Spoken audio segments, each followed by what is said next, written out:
is where international risk consultants and insurance brokers will inform us today on how we could mitigate our non-collections. Our speaker for today is Mr. Suresh Kherwar, who is the Managing Director of International Risk Consultant. International Risk Consultant is a part of the global organization Internal Credit Brokers Alliance, which operates in over 60 countries with vast experience in underwriting expertise.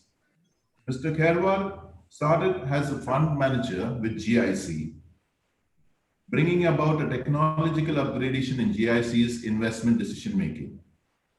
At the time when trade credit insurance was introduced in India, Mr. Kherwal became the first reinsurance underwriter of trade credit and guarantees for GIC. He was also the country head for commercial underwriting for Euler Hermes. He then went on to start International Risk Consultants in joint venture with International Risk Consultant in USA.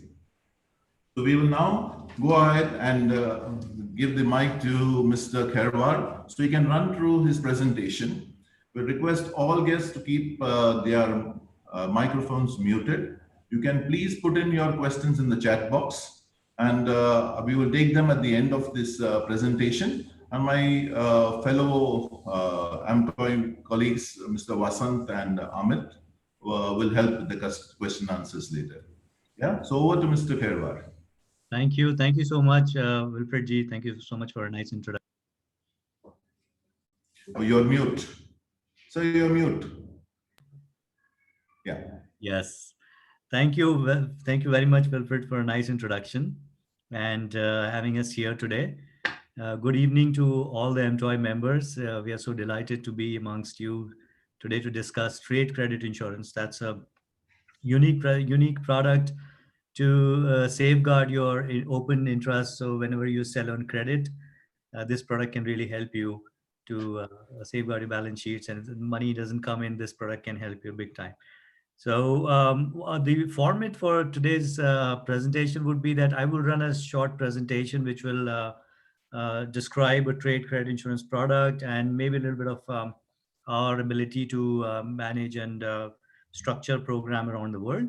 And then we'll follow up with a Q&A, and then we can answer. We'll be more than happy to answer all your questions regarding this product or whatever I've not covered in the presentation. We can take it up on Q&A. So I'll just share the screen, the presentation, and then we'll take it up from there.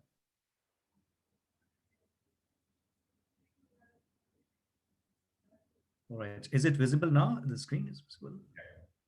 Okay, great.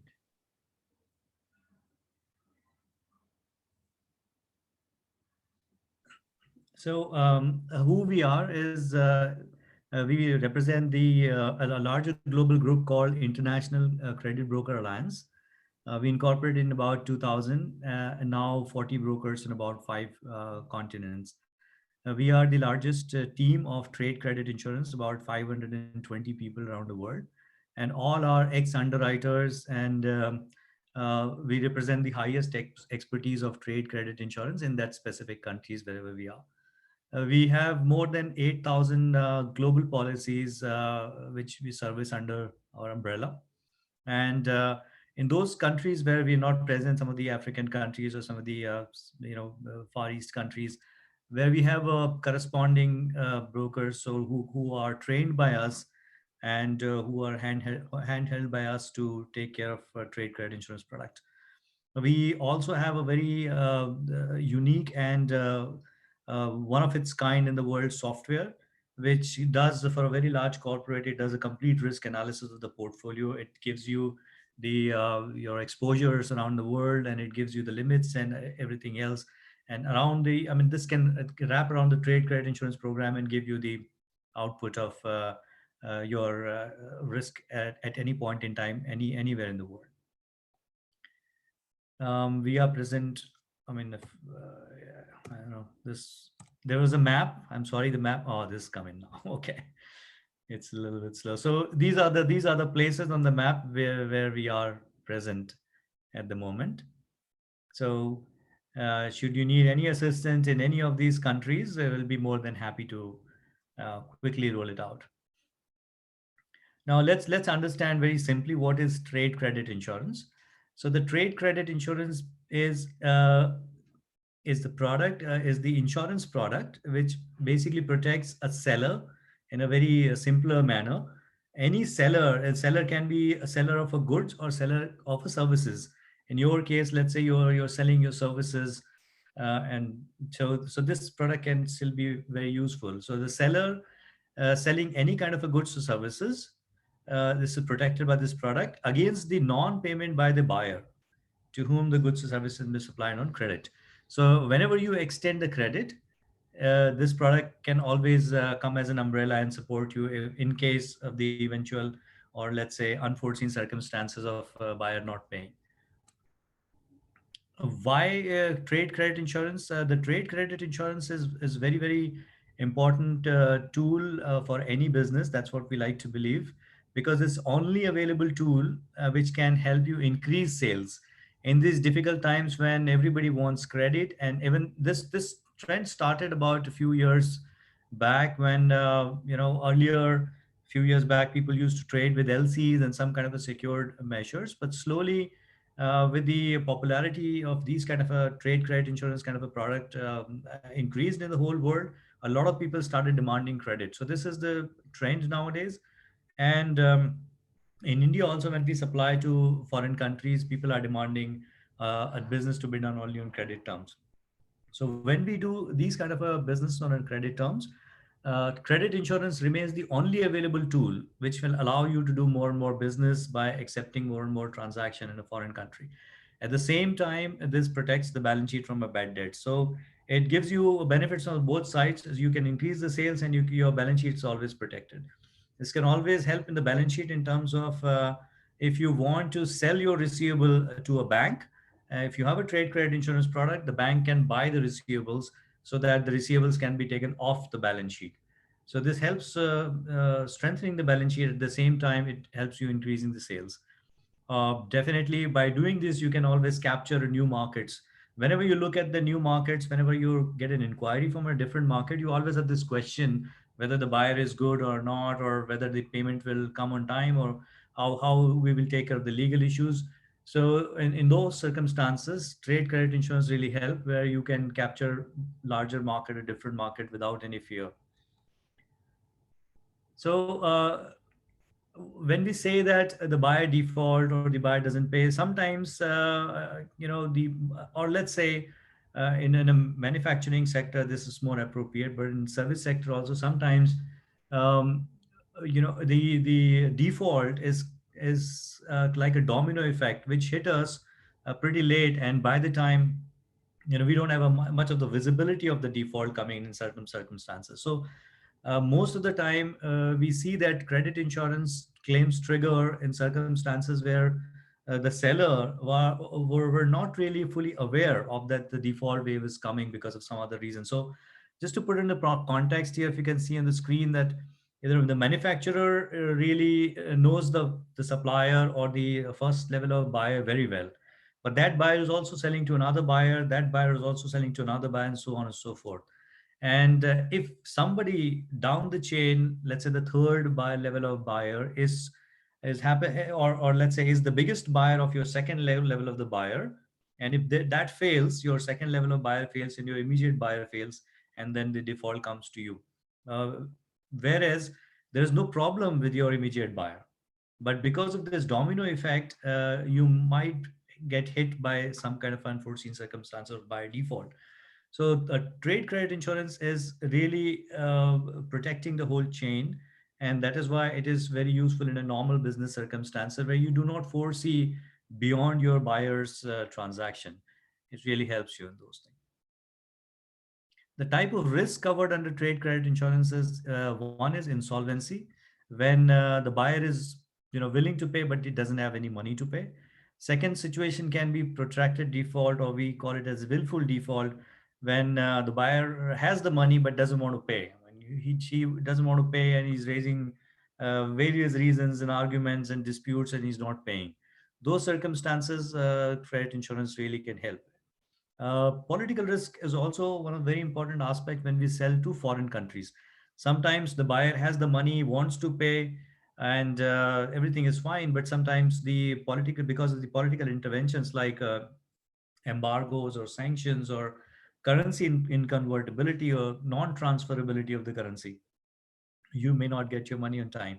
So this product can help under any circumstances, whether domestic or a foreign, under any type of a risk, whether insolvency, willful default, or a political risk. This product really helps any kind of seller. What kind of a transactions are covered under the program? Is like only trade receivables are covered. So if you extend some loans to somebody, that kind of a loan may not be covered. Any kind of a financial guarantees are not covered. Only trade transactions. So when you have raised an invoice, supplied the goods and services, then this product can trigger. It is applicable only on a business to business transaction. So if you have a transaction with a retail person or an individual, this product may not really help. So you have to have a business entity which is supplying to a business entity. If that thing is there, if both the things are there, then definitely this product can be a great help. Geography, as I said, that can cover entire geographies, the domestic markets and the export. And the product can be is applicable for goods and services both. Generally, in terms of tenure, in terms of the number of days credit, the product is very well designed to address the needs of a short-term credit. So when we say short-term credit, it's about, let's say, maximum 180 days credit. So anything, let's say, between 15 days to 180 days is what is the scope of this product. If you're supplying for more than 180 days, this can be a kind of a mid-term project, mid to long term project, and that can be dealt separately. But for a standard product, short term credits are uh, only entertained in the product. This can also help in the pre-shipment and the post-shipment stage. So while you are preparing the goods, and let's say your buyer who has given you specific order, which you cannot really sell to anybody else, and you're preparing those goods and they're ready for shipment, you've really not shipped those goods, and the buyer goes insolvent. In those circumstances, the product can really help you recover the cost which you invest in uh, manufacturing of the product in the pre-shipment stage. And definitely in the post-shipment stage, when you sold the goods, and even if they are in the voyage or on the shores of the buyer, I mean, as long as he has accepted that he has delivered, he has given the order, and he will take the delivery, the shipments are all covered. Okay. So let's see what's not covered under the product. When we start the program, or when we give you the insurance policy, any existing buyer which is more than 60 days overdue in your books will be excluded from the day one. Whenever the buyer pays up and becomes normal, that will be automatically included. So the existing overdue buyers are kept out of the product. Insurance company will only cover you prospectively. So we will always look at your invoices raised after you buy the policy and give you coverage for all the prospective buyers. Insolvency prior to dispatch, definitely if you have not dispatched I mean, if you don't have a prior shipment cover, if you have only post shipment cover, and if you're not dispatched the product as of now, and the buyer goes insolvent, this product will not kick in. So the essentials of this the coverage is that you have to supply, and the acceptability of the buyer has to be there, that they have accepted the delivery.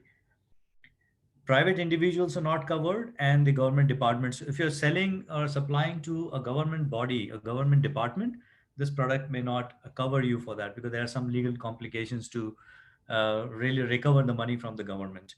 So any supply to the government is not covered. That is basically is for the domestic market. But if you are supplying to, let's say, foreign countries, maybe some government transaction may be covered for a political risk perils. But ideally for the standard, those are like structured products. So for the basic products, any supplies to the government are excluded from the scope of the coverage. On the seller side, if you do not fulfill your contractual obligations, like you are supposed to supply the X material, which is a X quality, but you have supplied the Y quality of the material, then you are really not fulfilling the contractual obligation, and thereby the insurance contract, which is built upon your contractual obligation, also automatically gets void. So, if as long as you fulfill your obligations, the insurance fulfills its obligation.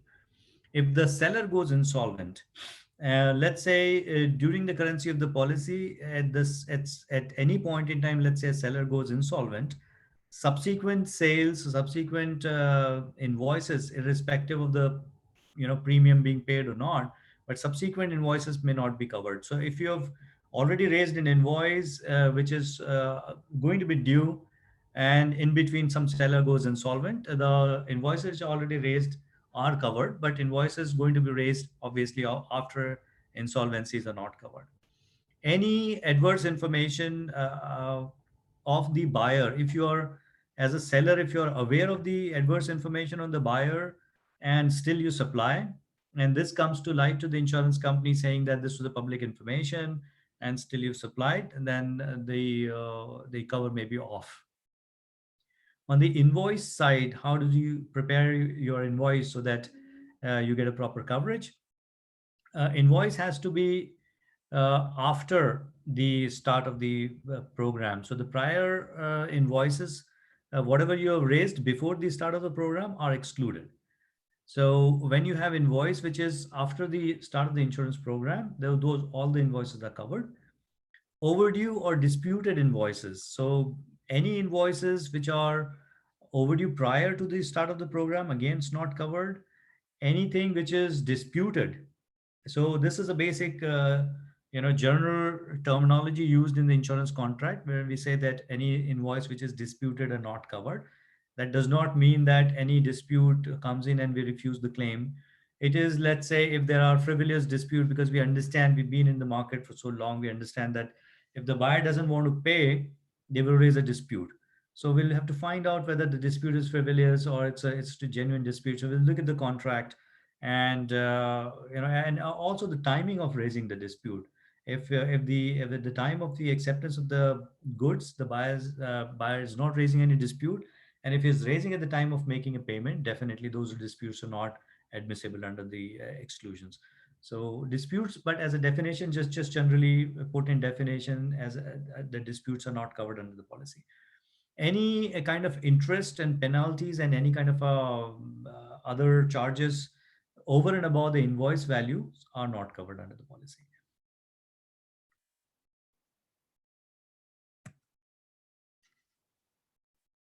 Next. Yeah. So once we let's say once we understand that this is the risks which are covered, this is the risks which are excluded, and the question is now how to take the policy. What are the policy structures? So basically, when you buy the policy, these are the terms and conditions and other issues which should be kept in mind, so that you get a faster and better informed product. The policy always, as we mentioned earlier, is only for the open account transaction. So when you, let's say, decide to give the, the whenever you decide to buy the policy, or when you look at the policies are generally whole turnover policy. So you'll have to declare the whole of a turnover.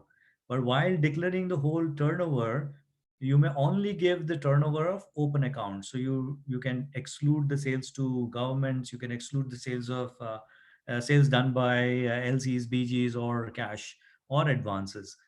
So this policy only covers the open account transaction.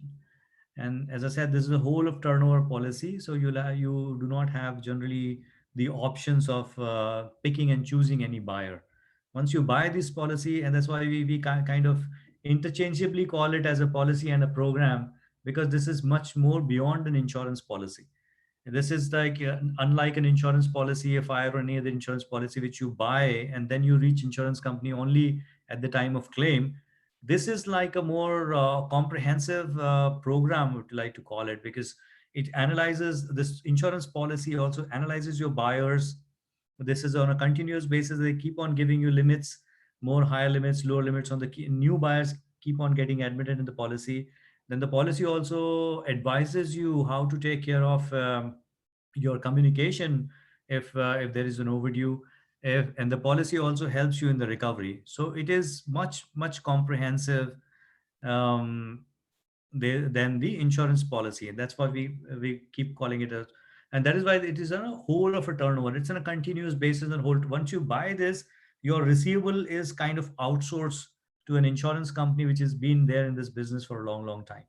So that is why it is on a whole of turnover. You cannot pick and choose any buyer. You just buy the program and be driven by a third party expert to manage your receivables.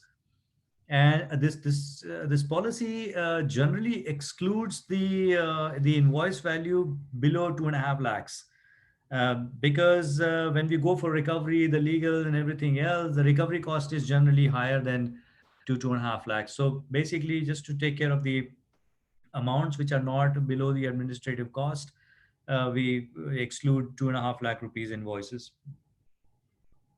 But as soon as you raise an invoice of more than 2.5 lakh, everything is covered. So let's say you have an invoice of 2,49,000, it's not covered. But if you have an invoice of 2,51,000, every entire 2,50,000, 51,000 is covered. You have the structure where the, let's say, premium ranges about 0.15 to zero point 0.2. This is a very broad range, and there can be industry specific premium, there can be company specific premium. So each and every policy is structured. So when we look at each and every receivable profile is different, your type of buyer, your delinquencies rate, your overdues, your selection of industries, then the premium rate might change. But this is just a very ballpark figure of 0.15 to 0.20 on 100 crores turnover times. And higher the turnover, probably the numbers, the percentage of premium might come down drastically. The premium generally in insurance, as per the Insurance Act, the premium has to be paid well in advance before starting of the policy. But because it's a declaration policy and the turnover keep on fluctuating, we provide a quarterly advance payment facility. So you don't have to pay the whole year's premium one shot. You can pay first quarter premium in advance, and then our team or anybody else, and or the insurance sometimes monitor your premium adequacy and can advise you. And that's where probably one of the important factors is that, let's say if the insurer forgets to inform you that your premium is not adequate to cover further invoices, let's say in the first quarter, so you have paid only 1/4 of your whole turnover premium, but in the first quarter you did 60 or 70% of your turnover, and insurance company is not informing you, then you need people like us to advise you that your premium adequacy is in question right now. So it is advisable to pay further premium so that your each and every invoice is covered in most of the time. So that is a very important aspect. A payout generally is 85%. That's what we call this indemnity under this policy is 85%. Probably a couple of years down, a couple of months down the line, sorry, a couple of months, maybe 1 month, 2 months down the line, the regulations are changing and maybe we'll be able to provide 90% indemnity. So which means if you have an invoice of 100 rupees and if it's not paid, insurance company will pay right now 85%. If this changes in coming month, insurance company might pay up to 90 rupees on that particular invoice. So the you will have to retain a loss of 10 to 15% under these circumstances. You can have refund of premium. Let's say, as I said, that these policies are a turnover based policy. So you decide in a on a day one of the policy structuring or policy placement, you'll have to give some assumption of a of a turnover, how much you're going to do for the next 12 months. So let's say you say you're going to do 100 crores of a turnover, and we arrive at the premium according to 100 crores, and then the premium is paid quarterly. But let's say at the end of the year, the turnover is only 80 crores. Then the corresponding premium for that 20 crores will be refunded. But the turnover declaration has to be given in such a way that this margin should not be more than 20%. Otherwise, your refund will only be capped at 20%. So if let's say you've done only 70 crore instead of 80 crores, the refund still be of 20%. It is not 30%. So while giving the turnover, one has to be very careful that what kind of a turnover we give. And because there's an insurance concept of under insurance and over insurance, that's why insurance companies are very careful of not taking very wide range of turnovers as an acceptable practice. The policy has an inbuilt waiting period of 6 months before the claim is paid out. So let's say your invoice due date was, let's say, 30th October. If the money is not coming, there is a automatic 30 days leeway given under the policy for you to try your offices and your good relationship to pursue the guy to pay. But if it doesn't pay, then the policy compliance requirements trigger, and with insurance company you can start collection process, and that collection process might take 6 months from the day of invoice was due. So from the due date of the invoice, it generally takes about 6 months. Under this 6 month process, insurance company also like to analyze whether you have fulfilled all your contractual obligations or not.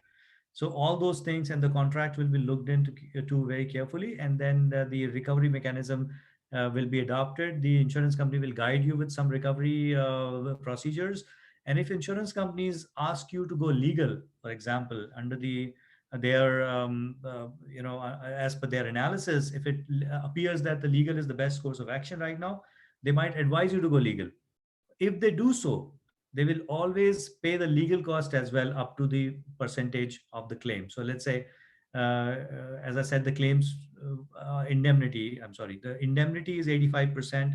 So in that same proportion, legal cost will also be paid at 85%. Whenever the indemnity becomes, let's say, 90%, the legal cost of 90% will be paid. So you get advice also from the insurance company as well as the reimbursement of the legal cost, which is over and above your invoice cost. That is also paid by the insurance company. And as I said, the maximum terms of payment, which we discussed in the earlier slide, is 180 days. Generally, when you so let's say when you have a policy after everything and structures and everything done, there are compliances which you need to keep in mind, that this insurance policy is not like you buy the insurance policy again and then whenever the loss happens, you start to find out how to put in a claim. This policy is highly compliance driven, because as I said, this is kind of a merger between a receivable management program and the insurance policy. So it cut across both the aspects of the structuring. So the in terms of receivable management program, the insurance company would ask you your turnover declarations, that how much you have done at let's say monthly level or quarterly level. Then obviously keep adequate premium paid. That is a check which you have to do as a policyholder, or we can assist. And then insurance company also request you to give monthly aging. So all your buyers put together, they will bracket it into 30, 60, 90 plus 90 plus, so that they can be fully aware of what kind of default rates or delinquencies are likely to come under the portfolio. At the same time, this is a very good intelligence which insurance company gathers from all the clients. Because let's say you're in the same industry and some buyer is not paying to one of your competitor or one of your industry co-participant, and he's insured, then insurance company is watching that receivable, and the insurance company knows that that particular buyer is not paid to somebody else for more than 90 days. Then if you also have a policy, insurance company will come and quickly say that reduce your coverage under that buyer, or maybe stop further supplies or taking more orders from that particular buyer because he's not paying to somebody else. So that is why insurance companies want to take aging on a regular basis. Insurance company also would like you to stop supply, even you don't have any explicit instruction from an insurance company, but it's just automatically built up in the policy that as soon as the buyer goes beyond 60 days, you have to stop further supplies or taking further orders from the particular buyer. And also this is an obligation, because I said this is a much of a program which is more interactive in nature. If you come across anything which gives you a reason to believe that this buyer or a specific buyer is really going to default or is not going to pay anything, then you must put it to the insurance company's knowledge, although this is very subjective, but to the best effort. This is not be termed against you for the claims and all that stuff, but it is just like more information sharing is better for the insurance company, better for you, and better for the whole industry. So these are the compliance. These are some of the compliances which are most important, because of which a claim may be rejected or accepted.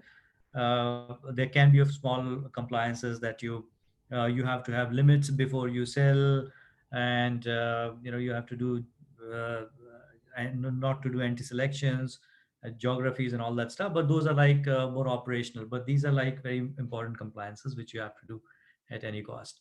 Then once you do that, there are the claims can be put in the insurance companies. The claim under the claim process, the important documentations are purchase orders, invoices, proof of delivery, and the communication of the buyer.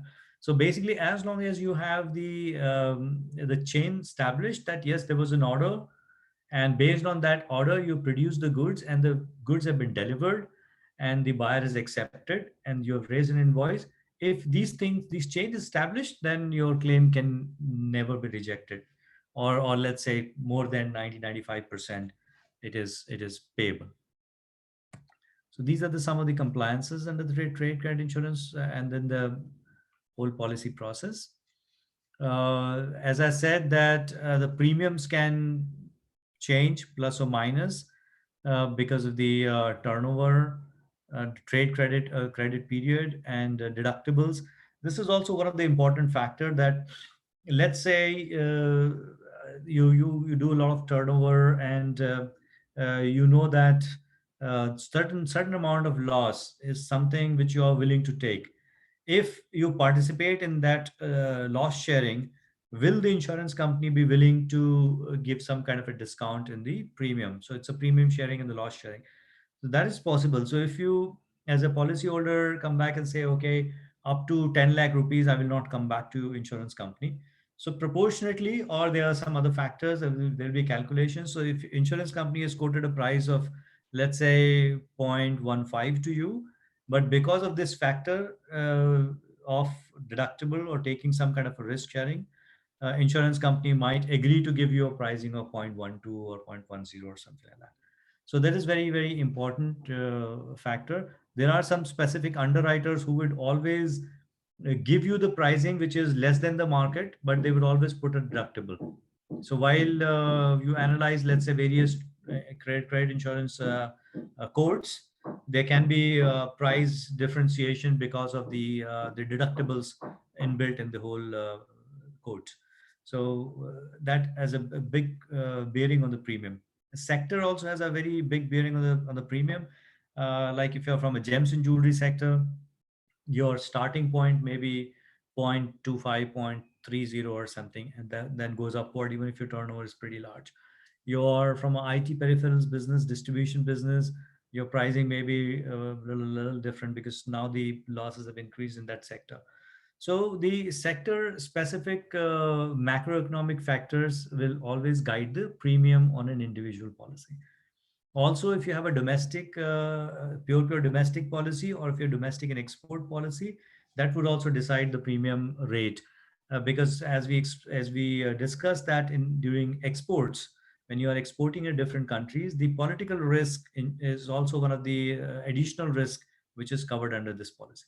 So that is why the premium naturally gets loaded when you sell to the domestic market. But then overall premium can still be very low depending upon your less loss ratio, individual clients profile, turnover, and stuff like that. So there are various factors. So each policy is generally structured, and there are various factors which play a role in trade credit insurance policy pricing. So when you look at the program benefits, it facilitates low cost of financing. So that is also, it's a global fact that 70% of trade credit insurance business is driven by financing.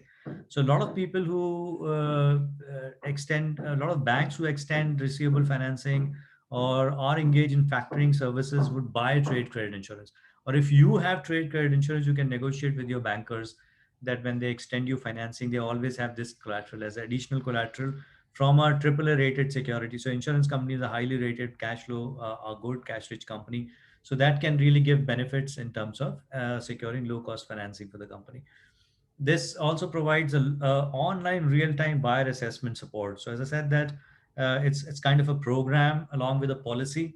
So when it is in a receivable management program, as a receivable management program, each and every buyer is assessed, and the monitoring is online real-time on each and every buyer.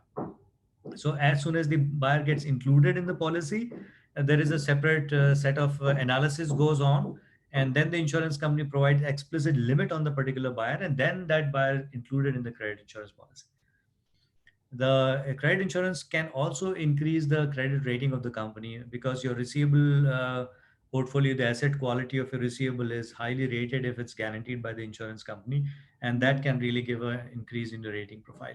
It help improves improving bankers' confidence. As we discussed, if you have your receivable protected, bankers would have much more confidence on you. Absolutely, balance sheet is protected from the bad debts.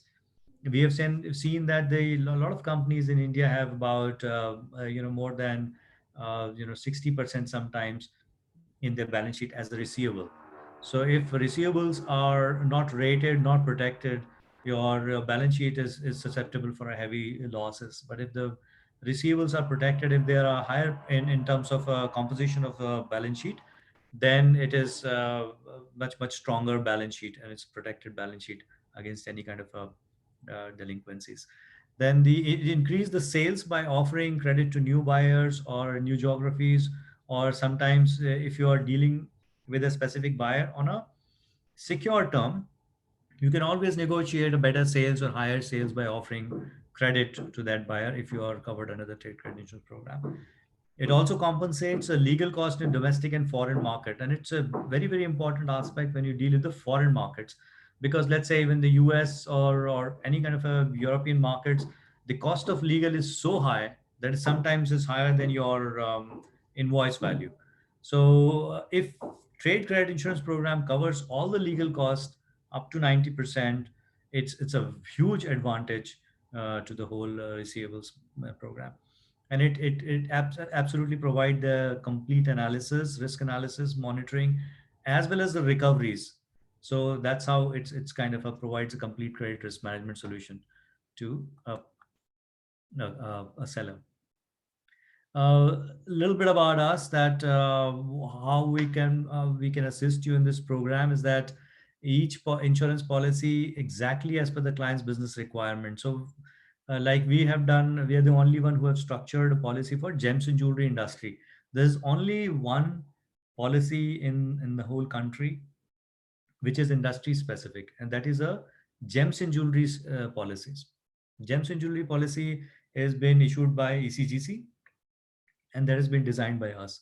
We can do the same thing for your industry, and we can find out a specific pain areas in the whole credit process within your industry. We can address that, and we can put in the clauses and the premiums according to your industry structures, so that as soon as the natural thing happens, or as soon as naturally, sometimes there are certain things which comes, let's say, as a part of the industry process. For example, let's say if I take advertising industry, forward booking comes in as a natural part of the industry process, whereas that's an added risk. So even the structuring, normal trade credit insurance structuring, there is no room for a forward contract. So even if they have the trade credit insurance policy, they will have to wait for a classical buyer default, whereas they would lose a lot of money under forward contract. So the loss is naturally coming from one thing which is not aligned to the trade credit insurance, whereas it is maybe the part of the extension of the credit itself. So we can find out your areas which come naturally aligned to your business process, and if we can find out the risk areas, and then align it to the policy, so that you can get the best benefit of the insurance policy in the events of anything going wrong under normal business process. We can advocate your policy placement and the claims. because of our knowledge in the field for a long time.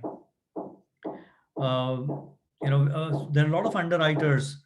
As I said, that we have done the policy for gems and jewelry. CGC has issued the policy. Similarly, we have been giving a lot of advices to a lot of underwriters, not even in India or globally. We have a couple of structures which are like very, very unique, and only one in, let's say, the whole globe is done by us. So insurance companies, because we are, let's say, 560 people who have been an underwriter, that's a massive amount of knowledge base. So underwriter globally look at us very, very carefully, and go by our advices to change themselves in a given market. So we are the only one in India at this point in time who can actually give you support in more than 60 countries with the local expert underwriting capabilities. And we are the only one who is the world's largest integrated trade credit insurance broker. Uh, so that is a little bit about us. And generally, what you should expect from an intermediary when you so buying trade credit insurance policy, generally, as I said, there are a lot of compliance has a lot of compliance issues. So it is advisable to have a kind of a broker or an intermediary or a consultant to help you out with the compliance process.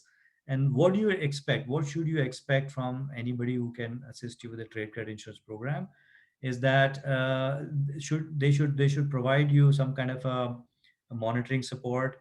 They can provide you with the sales and overdue reporting and monitoring support, periodic training to your staff for effective compliance and monitoring.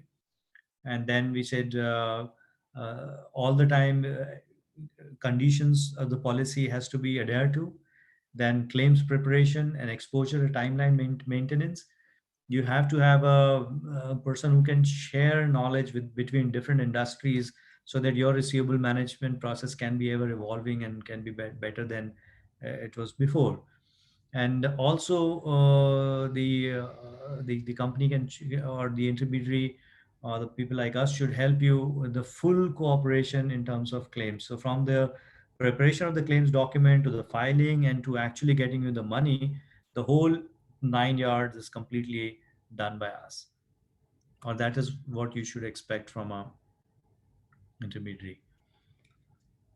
So I think that is pretty much it. What's next is that if you anybody who's interested can share the data. We can always discuss and always come back with the structuring. And once you agree to the structuring, we can roll out the program and the compliance, everything else.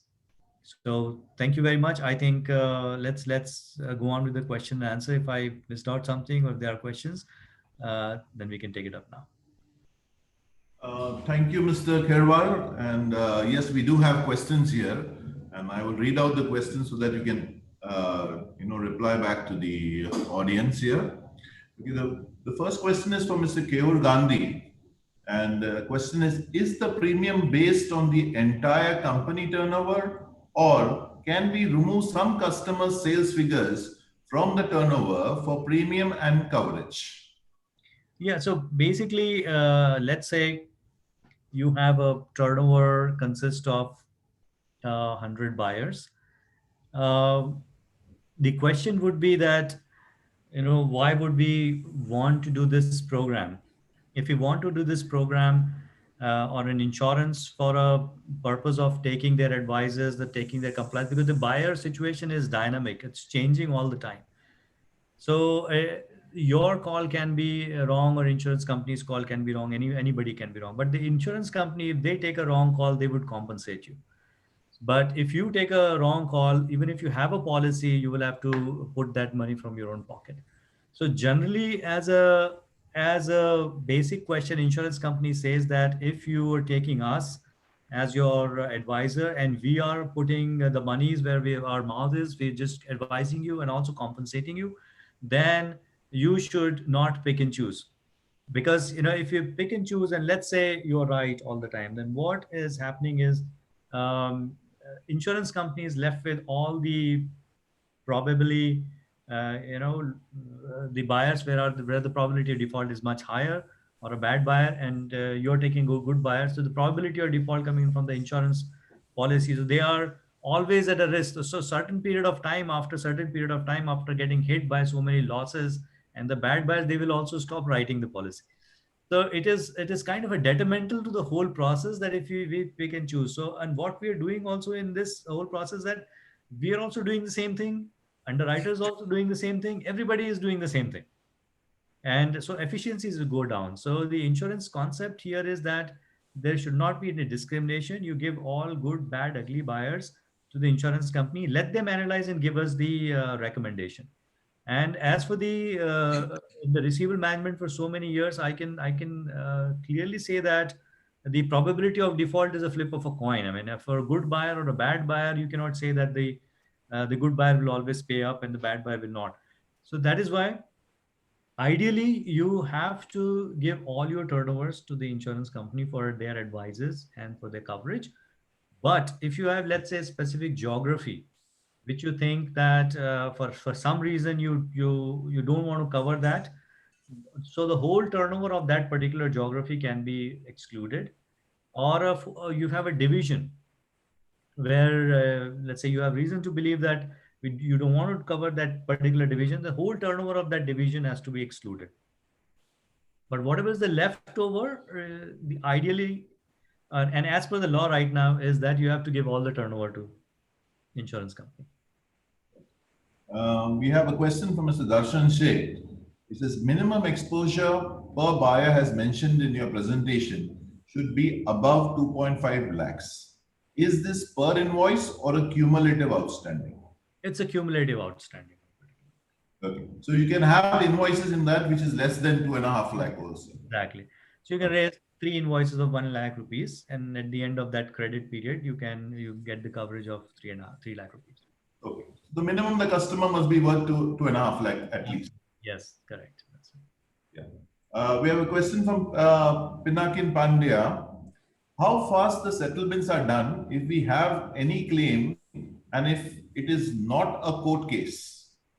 Yeah, so irrespective of a court case or a normal recovery process, the maximum time structured under the policy is about 180 days, 6 months. Insolvencies are generally dealt with much faster. So if you have a case of insolvency, your money will be paid within 30 days from the day insolvency is declared. But if there's no insolvency, then there are processes which will go into finding out, well, what is the contract, who has not fulfilled the contract, and why they've not paid, what is their position right now. Everything else, probably the legal case will also be initiated, but irrespective of the status of the legal case, the 180 days is the cutoff time. After 180 days, your money will be paid, and insurance company will take subrogation and take over the process of recovery. Resham Pol would like to know, if overdue goes beyond 180 days after taking the policy, will it be covered? Yes. After taking a policy, anything which is beyond, let's say, 60 days, you should stop supply, and recovery will start. So I think by the time we will reach up to 180 days, you would be very nearing getting the money back from the company, from the insurance company. There's a question from Darshan Sheth which says slide 9 mentions existing overdue of more than 60 days not covered, which Yeah. would mean below 60 days is covered. But then it is also mentioned that the invoices prior to the start of the program may not be covered. It is contradicting. Right. So what happens is that, let's say, as I said, that there can be a clauses where we can give you a prior cover of, let's say, 1 month or so. In those cases, you have raised an invoice that can be covered. That is a separate thing, anyways. But let me put this into more simpler perspective. So let's say you have a buyer today. You have a policy placed today, and the buyer, let's say ABC. The buyer ABC is 30 days overdue. I will still give you cover on that particular buyer for any invoice you raise today or tomorrow, so that it is continuous. So your buyer can you can keep on raising invoice today, tomorrow, and that invoice, if that invoice fails, you will get the money from the insurance company. But if let's say there is a buyer XYZ who is more than 60 days overdue as on the date of initiation of the policy, I will not even give limits. So forget about today, tomorrow. By the till the time he comes back to normal, there won't be any limit. So he is completely excluded from the program till the time he comes back. So that is the main difference. So I can give limit on those buyers which are for their prospective invoices if they are less than 60 days overdue. I can give limit today so that tomorrow your invoice is covered. But I will not give limit on any of those buyers which are more than 90 days till the time it will come. So their invoices from today, tomorrow, or till the time they come back to within 60 days will never not be covered. So that's the main difference here. But what happens to the normal customers who are within the credit limit? And the credit limits, say we have an invoice which is 45 days before we take this policy, Yes. but we have a 60 days arrangement with that particular customer. So will Yes. you cover it or not? So the buyer will be covered, but for the prospective invoices, not Okay. for the earlier invoices. So you cover the buyer, but for the all these invoices which are from the current date, from the time the policy is taken. Exactly. Yes.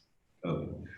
There's a question from Mr. Pinakin Pandya. He says, in case of an export, where we are service providers and we take your policy, but at the same time, the same exporter or shipper takes the policy from you, and he also has a situation where he has not received money from his consignee, overseas buyer.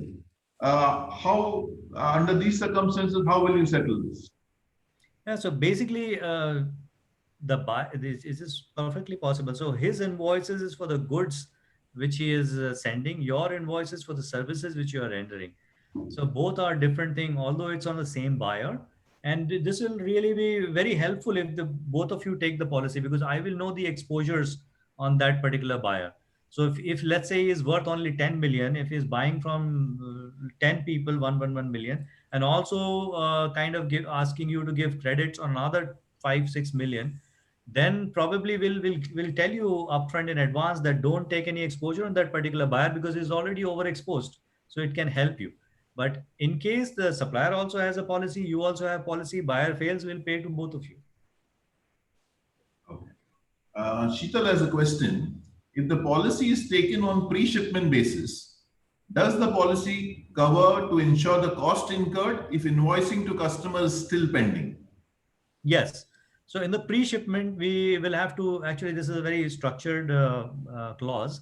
So we'll have to see what's your nature of the product, what is the time you take to manufacture it, and at which stage the buyer goes insolvent. Then we calculate what is the cost. So the cost of production of that goods are generally covered under the pre-shipment clause. Okay.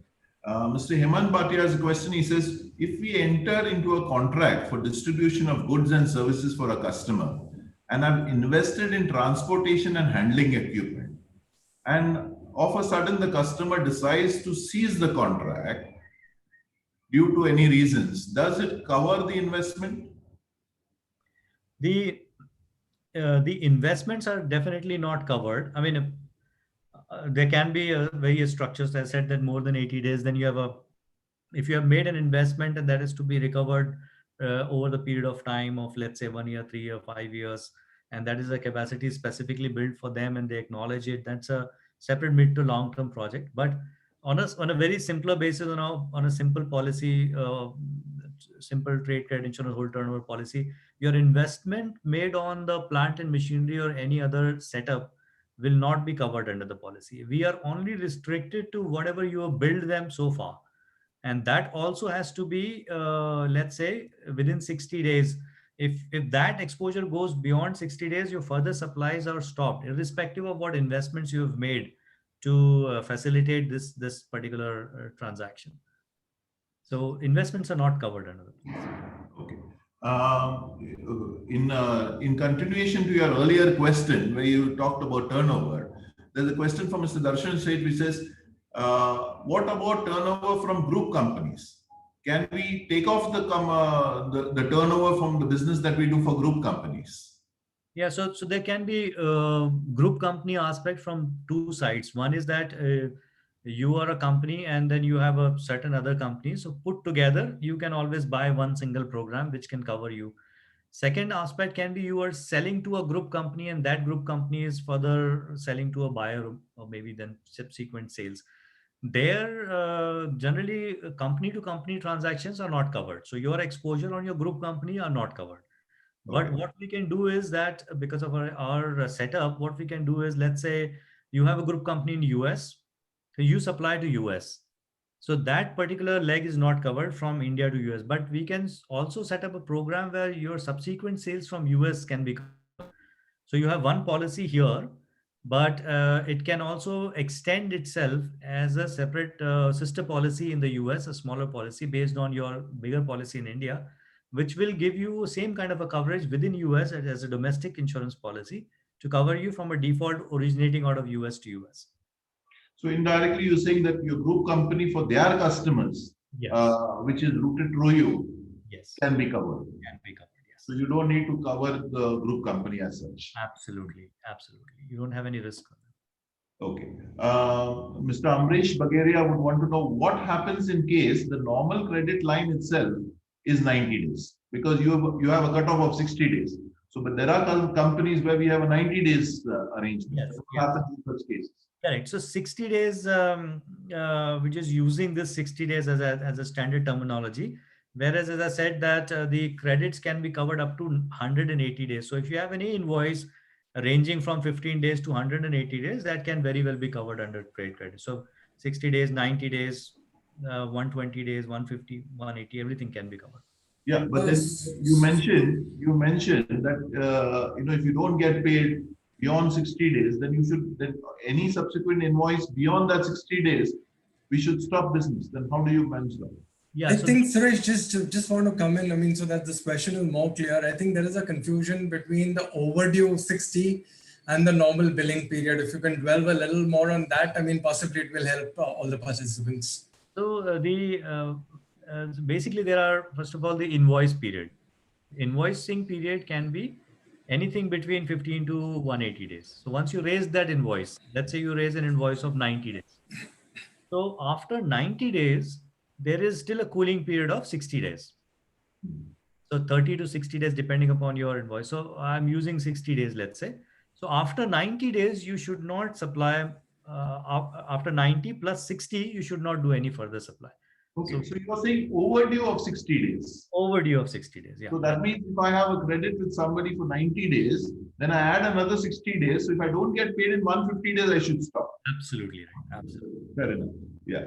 Okay, we have a fairly long question from Mr. Vaibhav Vora. He says, being highly transactional nature, we don't have blanket contracts, long-term contracts with our customers. And usually assuming quote acceptance acts as an agreement to business. Sometimes we quote on mails or sometimes we just verbally give the quotes. Is that acceptable to be covered under this policy? That's the first question. Yeah. So basically, as long as I mentioned sometimes in the presentation, as long we can establish this chain that there is a contract, and the verification of the contract can be with the acceptance of the goods and delivery. So you have prepared the goods maybe based on the telephonic contract or order you received, but once you send the goods, there has to be some communication which conveys that yes, the orders were given. There may be some acceptance over the email of specifications, and once you deliver it, there has to be an acceptance that yes, the contract or the goods and services have been delivered. Once that is established, and then your invoicing has to be there corresponding to that particular delivery, that when you, let's say, ship it, you raise an invoice together, and so there has to be invoice which is accepted and the acknowledgement of the deliveries by the buyer. If these are there, then there's no need of a specific written contract. Okay. He continues, he said, if we have done 20 transactions for a customer and 19 have been executed smoothly, but the 20th invoice has a dispute. So will this, there's going to be an outstanding. How is the situation going to be handled with the policy? Will it help us with these 19 invoices when the 20th is disputed? Absolutely. So this policy is designed, as I've said, that is always structured and We try to align it to your process most of the time, but this is a very general question. We see it quite often. So what happens is there are a couple of ways to deal with this. So if you have a 19 smooth invoices and 20th got stuck because of a dispute, then you have a 21st, 22nd, 23rd. Uh, Option one is that, of course, 19 will be paid, 20th will not be paid till the time the dispute is resolved. And then subsequent invoices will not be covered till the time this 20th dispute is resolved. Option B is that we can always give you, looking at your trading experience, we can always say that, okay, this invoice number 20, let's keep it out for the time being. So we'll just keep this out of the whole insurance process, and we'll analyze it separately, and we'll keep giving you cover for 21st, 22nd subsequent invoices. So anything happens up to 19th, it'll be covered. Anything happen on 21st, 22nd will also be covered if we keep this disputed invoice and treat it separately, that what has gone wrong, what has not gone wrong, and so on and so forth. So Okay. there are, depending upon your relationship, your trading history with that particular buyer, and the reasons why this has been disputed, we can take any of these calls. Okay. Does this policy only cover customers who are local customers, or does it cover also international, what do you say, counterparts and partners? You Yeah. know, a lot of our business comes as nominated from overseas partners and agents. Does Yes. it cover this? Yes, definitely. As long as they're not a group company, as a third party company, we can always cover you. So let's say you are shipping something from here to US. There is a US correspondence who does this thing for you. So he downloads everything and he sells it, and maybe transports it.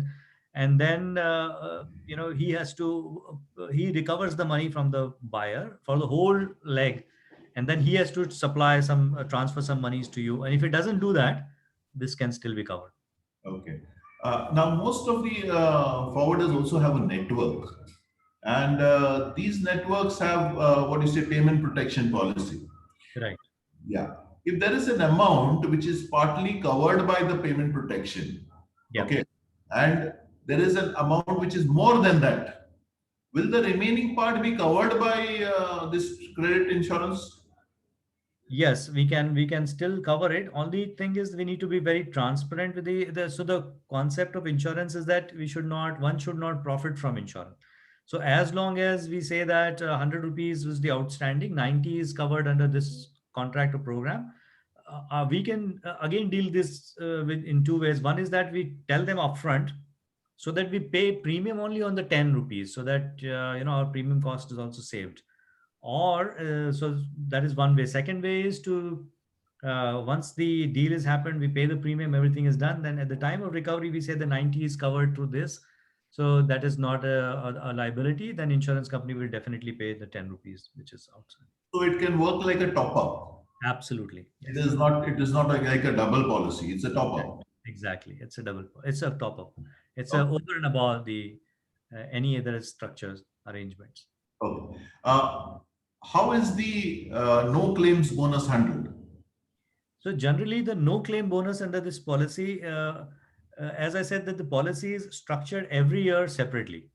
So there is no concept of no claim bonus. So if you're, let's say, I mean, of course, there is a concept, but it doesn't work in the traditional way. So let's say your policy performs very well, there are less losses or no losses. Anyways, there'll be premium reduction next year because we would expect the turnover to go up because of the help of this policy, and losses to go down. Premiums will definitely come down, or it may remain the same because of the macroeconomic situation, the blah blah blah. We can, whenever we inbuild the no claim bonus, that is the discount given in the same year. So if we say no claim bonus of 10%, so at the end of the policy, if there are no claims, the 10% is given back in the same year to you. So your premium goes down for the same year, goes down by 10%, and your policy may get placed at a lesser premium next year. So you get double benefit for no claim or low claim under the policy. Okay. This is besides the 20% you said, if your turnover doesn't meet whatever is the initial payment. Yeah, that is a refund. So if you let's say you've 100, you projected 100. So basically, as per the insurance principle, you have to pay corresponding premium of 200. Let's say 10 rupees the premium, 100 rupees the turnover. So as per the insurance principle, you have to pay 10 rupees, irrespective of whatever your turnover is. but we provide 10-20% margin there, margin of error. So if you still achieve 80, you can pay 8 rupees, or 20, 10 rupees can be 20, 2 rupees can be given back to you and the same year. Okay. There's a question from Mr. Eman Bhatia. He says, if a customer is included in the policy with a credit limit of 15 lakhs, okay, has informed to the insurance company. But if we know the customer well, okay, and we decide to trade with them for 25 lakh rupees, in case of a default, what happens to the legal cost? Yeah, so basically, there are now a couple of things to look into this, the whole structure. So first of all, there can be situation where insurance company can take a view that fair enough, we are only concerned about 15. Uh, you can do 25 up to your own. Everything is up to your own. But when the legal cost comes in, naturally they will put up a 90% of the 15 lakhs, and then they will ask your contribution for the remaining. So that is one way of looking into it. Second way of looking into it, some companies, depending a lot, depend upon how the policy is run and how what is the behavior of with particular buyer. Some insurance company might say that because of your exposures has gone beyond our suggestions, then the legal cost completely will be divided as the proportion. So either they will ask you to pay, let's say, 50% of the 100%, or they will ask you to pay 50% of the 50%, depending upon the way it is. They might take up the whole legal cost as well, or they might actually say that because you have increased the risk profile of the whole buyer, if this buyer was only good for 15, you have fed him 25, so basically you have deteriorated the risk of a whole buyer, so my whole limit is stands cancelled on that particular buyer. So that is why it is very advisable to discuss with the insurance company and then understand what is their view on that particular buyer, then take a further call. Okay. I have a few questions. One is, do you have a complete database of customers? Because when each of these companies will list their customers, you will surely run down a research on them. So, Yes. will you have your own database of customers? That's one.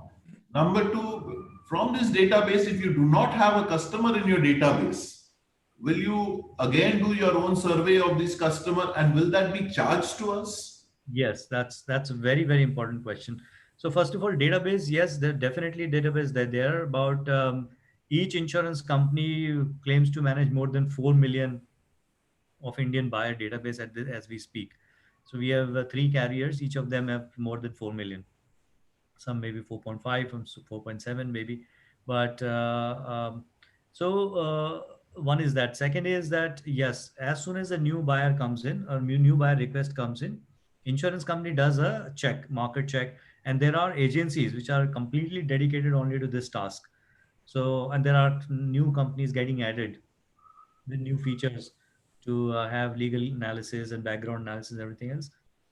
And of course, third point is, yes, whenever the new buyer gets added, there are charges levied on you for analysis.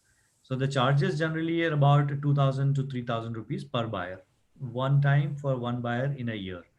Even if, let's say, you renew the limits or increase the limit, they have to do the analysis again. They will not charge you, but they will charge you once per year. Yeah. But once we take this premium policy, will we be in a position to check ourselves for a particular buyer on the, or in your database, or Yeah. you will be doing this? So that is checking our database is the ECGC thing. ECGC provides that database, but they always give you a check on a negative list.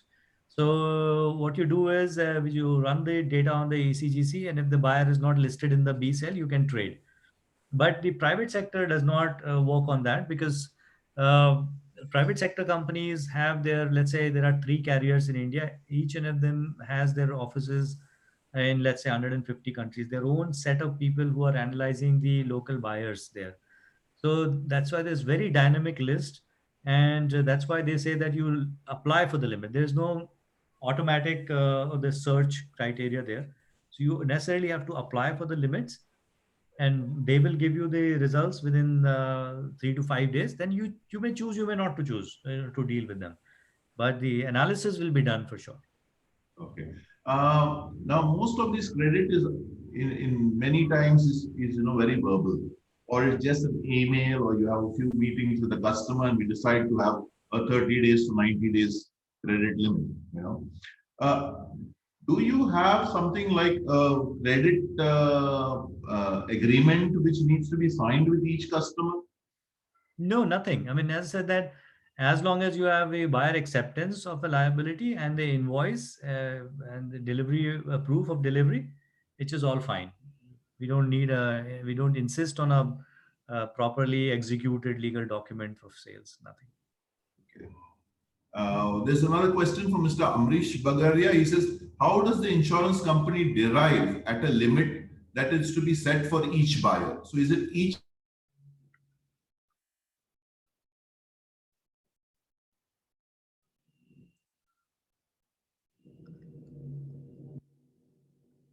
Wilfred. I guess some connectivity problems that Wilfred has. So I'll just read out the question for you. Yep. Okay. The question from Amrish Bagaria is, how does the insurance company derive a credit limit? Okay, that is to be set for each buyer. Yeah, sorry, my net was. No, no, no. Yeah, we got the question. So basically, the insurance companies have the three-tier system. One is that they would do a third-party research. So there are agencies, insurance company will give the name to those agencies, and agencies will give the financial information, maybe sometime the site search, whether the company actually exists or not, and some kind of a peripheral information. Then second is their own database. So then insurance company will talk to their own risk managers, and there are system entries of the buyer. And third is the customer's trading experience. So even if, let's say, the buyer is very new, there are absolutely no information available on this particular buyer, the insurance company may insist on your trading history with the buyer. Based on the trading history, they will still assume the risk.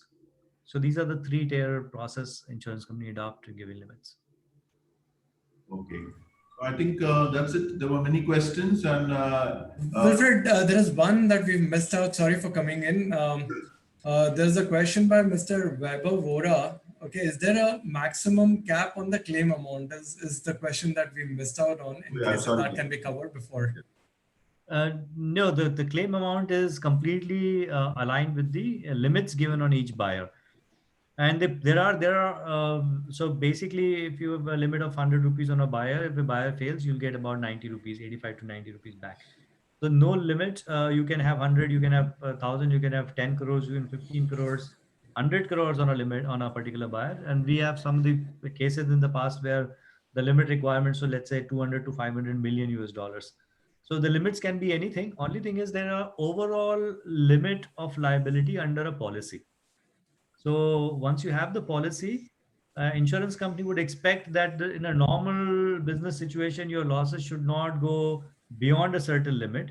So that is why the policy loss, the total loss under the policy is kept at certain amount, which is generally, 30 to 40 times of your premium amount. That would be your limit of liability. So if you want to increase the limit of liability, probably you might pay a marginally small premium, and 30 times of that you can get a limit of liability increase. and the settlement, like you said, was 80% to 90%, which is going to be. Yeah, right now 85%, and probably in a month's time or maybe a couple of months maximum, you will get 90% as well. I think we've done with the questions because I don't see any more. Mr. Kherwal, Rahul, I think on behalf of Amtoy, must thank you for your valuable time in educating the industry. Wilfred, sorry to interrupt. I feel Hemant's question we have not answered. I think Hemant Bhatia's question. we did. We did? Yeah. Yeah, we had two Okay. questions from Mr. Bhatia, and I think we've taken up both. Okay, great. So thank you very much on behalf of Amtoy for your time, and I'm sure people will get back to us, and we will direct them to you so that if they have any personal questions or things like that, they can take it further. We will surely be circulating this recording of this webinar to all our members so that they are able to, understand the questions more. And if they have even more to ask you, they will surely contact you on this. So thank you very much, Mr. Kerwar, Mr. Thakkar, and Anjani too. Yeah, To all the participants, thank you, and thank you for your questions. I'm sure, and I just hope that this helps the trade. Thanks a lot to all of you. Thank thank you. you so much. Our pleasure, sir, to be here. Thank you. Thank you.